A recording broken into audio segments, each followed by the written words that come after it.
3 men are dead on the floor behind me. I didn't touch them. They touched me. The first guard grabbed my arm when I stumbled in the chains. I heard his heartbeat stutter. 1, 2, silence. And he was on the stone before I could pull away. His eyes were still open. Whatever killed him didn't even bother closing them. The second caught him, tried to drag him away from me. And whatever lives inside my skin jumped to his like a spark between dry logs. The third drew his sword, as if steel could fix what I am. 300 wolves pressed against the walls of this throne hall, not one of them breathing. And the Lycan King is walking toward me, past his advisors, past the hands reaching to stop him, past the dead men cooling on his own floor. His bare fingers close around my chained wrist. No glove, no hesitation. The amber glow starts where our skin meets, rising like heat off summer stone. The hall braces for the sound of another body dropping. It doesn't come. He's still standing, still breathing, still looking at me like he's been waiting for this moment his entire life. I know what you are, and I'm still here. Let me tell you about the 3 men who didn't survive me, and why the king who just grabbed my hand might be the most dangerous one of all. Not because of what he is, but because he's the first man who made me want to be touched. Tomasz was the first. He was a village alpha from my home pack. Sokowa, a cluster of birchwood homes carved into the Carpathian hillside, where everybody knew everybody's grief by first name. Tomasz had kind hands. I remember that more than his face now, which tells you something about what loss does to memory. It keeps the details that hurt the most and lets the rest go soft. He courted me the old way. Flowers left on the doorstep before dawn. A carved wolf pendant he'd worked on for 3 months and still apologized for because the ears were uneven. He held my hand during the solstice dance, and his palm was shaking, and I remember thinking, this is what it's supposed to feel like. A man trembling, not because he's afraid of you, but because you matter enough to make his body forget how to be still. We were 6 weeks from a mating ceremony when he collapsed during a hunt. Mid-stride, his heart just stopped, like someone reached inside his chest and turned a key. The healers called it a defect, a tragedy, nothing more. I grieved him the way you grieve something you don't understand, with your whole body and none of your brain. Victor came a year later, a traveling alpha passing through Sokowa. We shared 3 evenings. He told me about a daughter he hadn't seen in 2 years. Showed me a sketch he kept folded inside his belt, soft at the creases from being opened too many times. His hand rested on my waist during a village dance, and I felt the first warmth since Tomasz's funeral pyre. He was found dead in his tent the next morning. No wound, no poison, just a man who was alive at sundown and wasn't by sunrise. Somewhere out there, a girl is still waiting for her father to come home, and she'll never know that the reason he didn't was me. The whispers started then. They move through a village like frost through wood. By the time you see the damage, the structure is already compromised. Then Piotr. Piotr was not kind, an arrogant beta turned alpha from the Velin Ridge who rode into Sokowa to prove the village was being superstitious. He kissed me in the square, grabbed my face with both hands, and pressed his mouth to mine like he was making a point instead of making a connection. He lasted 9 days. On the 10th morning, his second found him in bed, eyes open, body cold. a look of absolute peace on his face, as if something had reached inside him and gently switched off every light in the house. The village gave me a name, Marova, the death bride, but they didn't exile me. They did something worse. They stopped speaking to me, stopped seeing me, stopped answering when I knocked. I became a ghost in a village of the living, erased not by violence, but by silence. The cruelty gives you something to push against. Indifference just removes the ground beneath your feet and waits for gravity to do the rest. I lasted 11 days without hearing another human voice. On the 12th morning, I packed what I could carry and walked north. Not toward anything, just away. I didn't know whose territory I was walking into. I didn't know that the border I crossed 3 weeks later belonged to the Lycan King of the Carvath Dominion. But the wolves knew. The border sentries found me at dusk, 6 of them, armed, trained, and when they got within 10 paces, their wolves did something none of them could explain. They dropped to their bellies, all 6, not in attack, not in warning, in submission. To me. The captain chained me, not because I resisted. Because chaining me was the only thing in his training manual that made sense when nothing else did. I've learned something about frightened people. They don't reach for what's effective. They reach for what's familiar. The chains weren't for me. They were for him. They marched me 2 days to the capital, Carvath Ver, a fortress city built into the throat of a mountain pass, all black stone and iron gates, and the kind of architecture that doesn't ask you to admire it. It tells you to survive it. The throne hall was cold in a way that had nothing to do with temperature. 300 wolves lined the walls, and at the far end, the Lycan King. I didn't look at him right away. I looked at the people looking at him. What I saw wasn't loyalty. It was the particular stillness of people who have learned what happens when they disappoint the man on that chair. That should have terrified me. It didn't. 3 dead men will rearrange your relationship with fear. When the worst thing you can imagine is something your own body has already done 3 times. A king on a throne is just furniture. His chief advisor, a sharp-jawed woman named Marin, read the charges. Rogue female, unknown compulsion abilities, possible weaponization. She said the word execute the way someone else might say lunch. But there was someone else. Behind the throne, half hidden in shadow. An old woman, small, bent, nearly translucent with age. Her name was Baba Zofia. And she was the only person in that room who already knew what I was.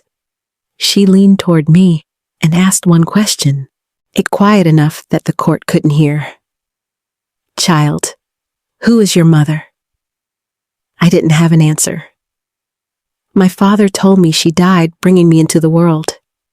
He kept no portrait, burned her belongings. I was 4 years old, and 4-year-olds believe what their fathers tell them. I think about that now. How much of our identity is built on the things our parents chose not to say? Love and honesty aren't the same thing. You can hold your daughter every night and still be lying to her with every breath. That night, they put me in a cell beneath the keep. Cold stone, iron bars, a single torch that gave just enough light to confirm you were alone. And then, the Lycan King came, alone.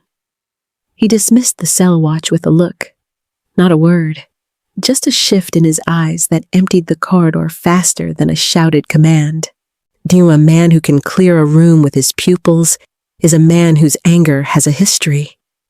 He sat on the stone floor across from me, not on a chair, not standing above me, back against the wall, forearms on his knees, like a man settling in for a conversation he wasn't planning to rush. And here is something I want you to understand about silence. The world has two kinds, and most people only know one. There's the silence of Sokova, the silence of people who have decided you don't exist. That silence is a weapon. It empties you. And then there's the silence of a man sitting on a stone floor at midnight because he wants to understand you before he speaks. That silence is a room. It holds you. 3 men touched you and died. Not a question. You didn't kill them. Not a question either. You don't even know what's happening. Do you? I didn't answer. Because no one, not one person in 3 years, had ever said those words to me. Everyone in Sokova looked at the 3 dead men and saw a monster.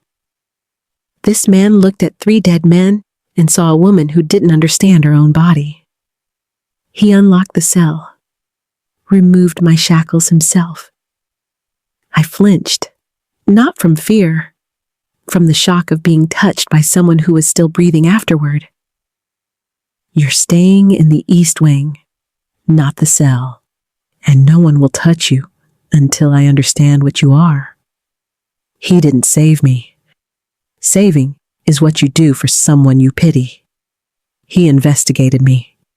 He decided the verdict was wrong and assigned himself the work of finding the right one. And for a woman who had been judged without evidence by everyone she'd ever known, being studied was the closest thing to being seen. Baba Zofia came for me at dawn. She brought me to the king's private study, maps on the walls, the kind of room where decisions are made that never reach the public record. Alexei was already there, standing by the window with his back to the door, something he never did. A king doesn't turn his back on an opening. He was doing it on purpose. Your mother was not from Sokova. She said it like she was pulling the first thread from a tapestry she'd spent decades studying. Your mother was Volkra. The word meant nothing to me. I watched Alexei's face when she said it. Something moved behind his eyes. Not surprise, confirmation. The Volkra were a bloodline, not a pack, a lineage, older than any territory on the map. A Volkra woman's body produces something she calls the marrow scent, a pheromone so deep it registers in the blood, in the part of the brain that governs whether a wolf's heart keeps beating or simply surrenders. For any alpha who isn't her genetically matched mate, the marrow scent is lethal. It simply persuades the body that its work is done. The heart agrees, and then it stops. It's not a curse. It's not a weapon. It's a lock, the most ancient form of mate selection ever written into biology. Every other key breaks in the lock. Every other hand burns on the door. Only the right one turns. Every alpha who touched you died because they weren't him.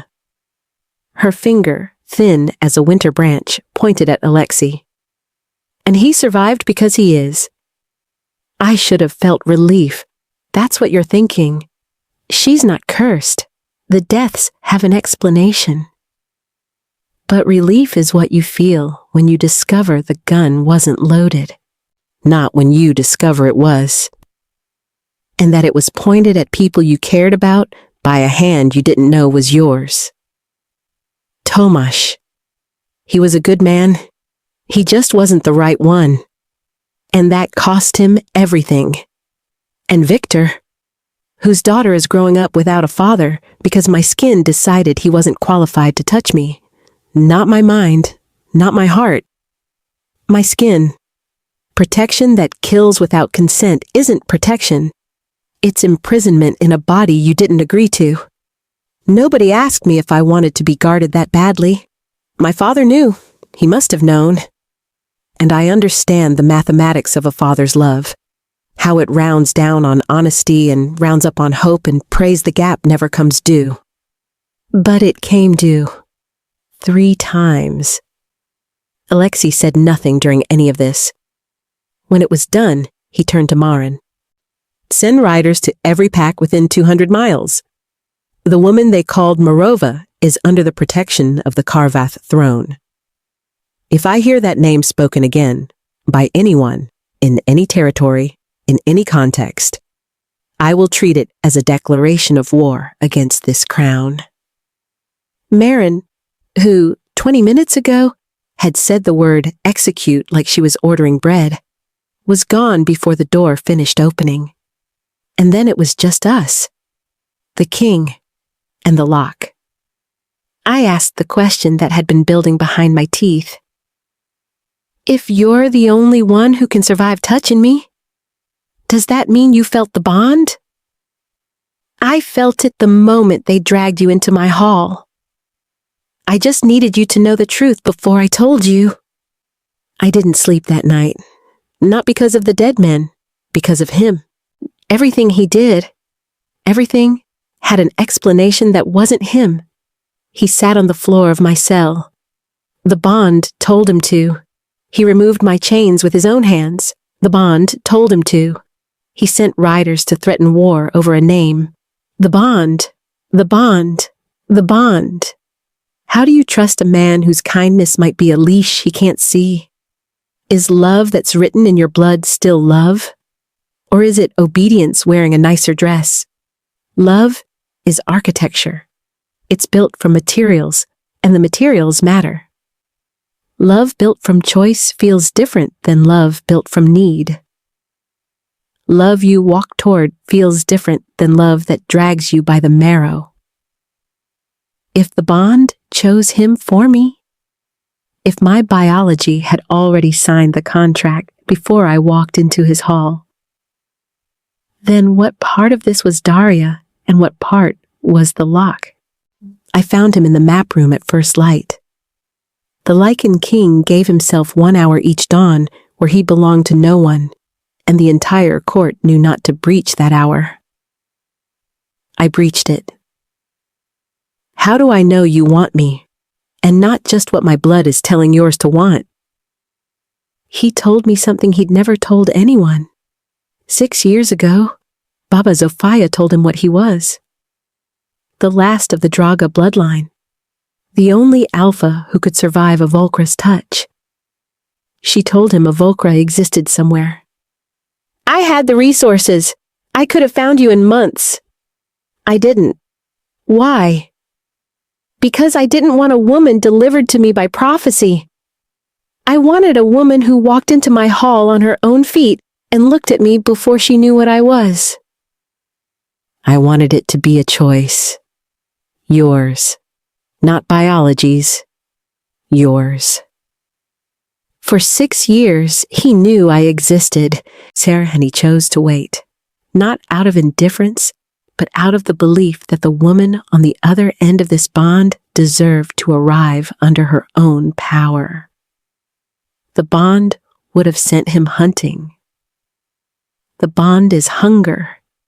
It doesn't care about the dignity of the person on the other end.